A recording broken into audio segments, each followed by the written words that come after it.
चलो है गोरिया ऐठ के चलो है, अरे ऐठ के चलो है गोरिया ऐठ के चलो है, गोरिया ऐठ के चलो है, गोरिया नाइटी में सोसाइटी बदल के चलो है, गोरिया नाइटी में सोसाइटी बदल के चलो है।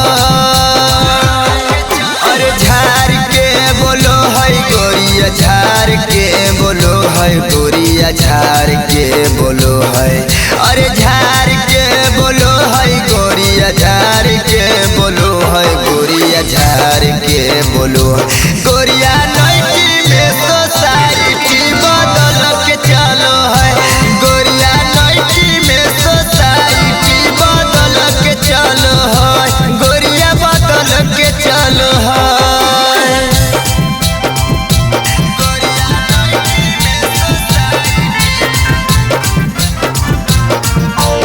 मिक्स बाय नीरज भाई।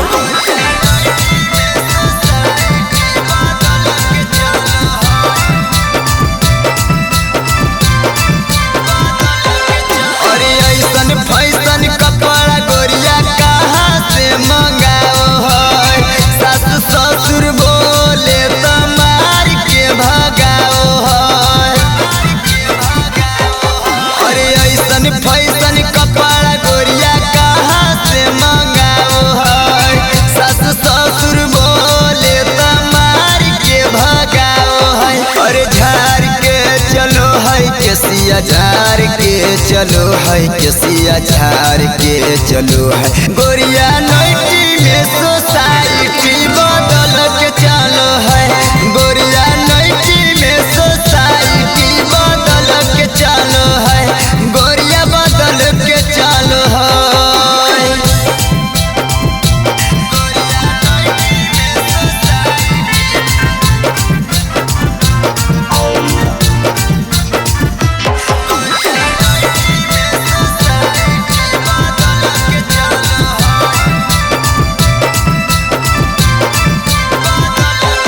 और शाम सुबह गोरिया खाली रीलावा बनाओ है, कमल से बिहारी से दिलवा नहीं लगाओ है।